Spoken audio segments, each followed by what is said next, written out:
আমরা ভয় পাই না, মৃত্যু একবার জন্ম একবার। ওই কুলাঙ্গারদেরকে আমি বলে দিতে চাই, তোমরা যত মিথ্যা অপবাদ অন্যায় কথা বলে মানুষের কানে কানে ফিসফিস করে গীবত করবে, ওই কুলাঙ্গারদেরকে পশ্চিম গাড়িয়ারাঙ্গা ওয়াহিদের পাড়া ফোরকানিয়া মাদ্রাসার বার্ষিক সভার সম্মানিত সভাপতি, আমাদের সকলের মুরব্বী জনাব আব্দুর রশিদ সাহেব, এখানে আরো উপস্থিত আছেন ওলামায়ে কেরাম, এখানে আরো উপস্থিত আছেন আমার ইউসিআর সাবেক ভারপ্রাপ্ত চেয়ারম্যান জনাব মনসুর আহমদ, মাস্টার শফিক, আক্তার চৌধুরী, আব্দুল নূর তুষার, জসিম, এই এলাকার মুরব্বী আমার তৌহিদি জনতা, আসসালামু আলাইকুম ওয়া রাহমাতুল্লাহি ওয়া বারাকাতুহু। সর্বপ্রথম মহান রব্বুল আলামিনের শুকরিয়া জ্ঞাপন করি, আজকে একটি মাহফিলে উপস্থিত হতে পেরে। সাথে সাথে দরুদ সালাম পেশ করি হযরত মুহাম্মদ মুস্তাফা সাল্লাল্লাহু আলাইহি সাল্লামের উপর। আপনারা জানেন, আগে আমি আপনাদের চেয়ারম্যান হিসাবে, সেবক হিসাবে দায়িত্ব পালন করেছি। যতদূর সম্ভব সমানভাবে কাজ করেছি। আগে ডালাই যে রাস্তা হতো এটা আগে ছিল না, ওই সময় আমি দিয়ে যতটুকু পেরেছি এই ওয়াহিদের পাড়ায় কাজ করেছি। পুরো ইউসি ইউনিয়নের সমান্তরালভাবে কাজ করেছি।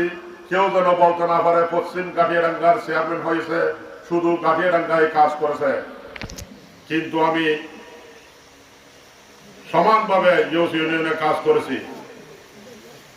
এখনো কাজ চলতেছে ওয়াহিদের পাড়ার, হিন্দু পাড়ার সামনে একটা কাজ চলতেছে, যে ইউনিয়ন পরিষদের কাজ। মহিলা মেম্বার কিছু আমাদের এলাকার লোককে দায়িত্ব দিয়েছে। আর গোলাঘাট থেকে বৈকেবারও বাড়ি পর্যন্ত কাজ চলতেছে। এগুলি আমি আমার ভাতিজা নোয়ার এবং ওইখানে ইঞ্জিনিয়ার হাসান, এক্সিএন হাসানকে ধরে আমি ওই রাস্তা এনেছি। এবং ড্যামসা বোর্ড অফিস থেকে ওইখানে হান্নার বাড়ি পর্যন্ত 18 ফুট করে রাস্তা, ওইটাও চলমান। ওগুলি আমরা, আমি সহ আমার ভাতিজা নোয়ার, চেয়ারম্যান আমাদের শেরিম দাদা, সবাই মিলেমিশে আমরা ওদেরকে ধরে ওই কাজটা আনেছি। আর আমাদের কুড়িয়া সালার আমাদের মসজিদের পাশে দুইটা, একটা মসজিদ সমান হস্তে ব্রিজ আর একটা নিচে, ওইটাও আমরা ওই সময় আমাদের আব্দুল নূর তুষার মুন্সি ওই সময় আবু সালেক চেয়ারম্যানকে বলেছিল আমাদের এই দুইটা ব্রিজের প্রয়োজন। আমনি এমপি সাহেবকে বলে দুইটা ব্রিজ এনে দেন। উনি ওই ব্রিজগুলো ওখানে ওই সময় এমপিকে দিয়ে ওগুলি টেন্ডার করাইছিল, ওগুলি কাজ চলতেছে। এবং আমাদের আরো বিভিন্ন জায়গায় কাজ চলতেছে। আর এই আমাদের রাস্তাটা আমার ভাতিজা আনোয়ার, এক্সিএন হাসানকে আমি বলেছিলাম, ওরাও একটা প্রজেক্ট ঢুকিয়ে দিছে। এক নাকি 5 হলে ইনশাআল্লাহ ওইটা কাজ হয়ে যাবে 5 কিলোমিটার। আমাদের ওদিক থেকে আমাদের এখানে শেষ পর্যন্ত ডালাই হবে। আমরা কাজ না আনে কিছু লোক আছে শুধু ওইটা উদ্বোধন করবে, মিথ্যা কথা বলবে। ওইরকম মিথ্যা কথা আমি প্রয়োজন বলে মনে করি না। আমরা মুসলমান, মিথ্যা কথা কেন বলবো? বিভিন্ন আমার ভাই শহীদ আহমদুল হক চৌধুরী আপনাদের চেয়ারম্যান ছিল। আহমদুল হক চৌধুরীকে চক্রান্ত করে যারা হত্যা করেছিল, এখনো তারা বসে নাই, আমাদের বিরুদ্ধে বিভিন্ন ধরনের চক্রান্ত করতেছে। যত চক্রান্ত করুক না কেন, ওগুলি আমরা ভয় পাই না, মৃত্যু একবার জন্ম একবার।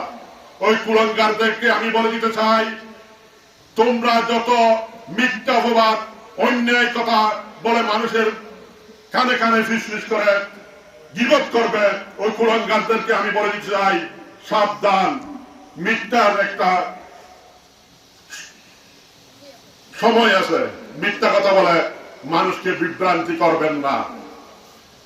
চেয়ারম্যানের জন্য আমি মিথ্যা কথা বলে মানুষকে বিভ্রান্তি করব, এটা তো হতে পারে না। ওয়াহিদুর পাড়ার যারা আছে খুব শান্তিপ্রিয়, ওরা খুব শান্তিপ্রিয় লোক। আমাদের পশ্চিম গাড়িয়াডাঙ্গা সবাই শান্তিপ্রিয়, একতা ভাবে তাকে কিছু লোক চক্রান্ত করে ডিভাইডেড করতেছে। আমরা যদি একতাবদ্ধ হতে পারি, সবাই একতাবদ্ধ থাকতে পারি, আমরা সামনে আরো যত কাজ এগিয়ে নিতে পারবো ইনশাআল্লাহ। এমপি যে হোক না কেন, এখন বর্তমান সরকার হচ্ছে বিএনপি। আমরা যেভাবে হোক আমাদের এই এলাকাকে ইনশাআল্লাহ অবশ্যই ডেভেলপ করার জন্য সর্বোচ্চ চেষ্টা করব। আপনারা আমাদেরকে ভুল বুঝবেন না। আমি যখন চেয়ারম্যান ছিলাম, আমি ওয়াহিদুর পাড়ার মানুষকে মনে করেছি ওগুলি আমাদের একদম কাছের লোক। আমার মুরব্বীরা আছে, চেয়ারম্যানের জন্য কাজ করবো এটা না, আমি চেয়ারম্যান ভোট করবো এটা যে আমরা কাজ করবো এটা না। আমাদের এলাকার চেয়ারম্যান হলো না হলো কাজ করতে হবে, এটা হলো আমাদের দায়িত্ব।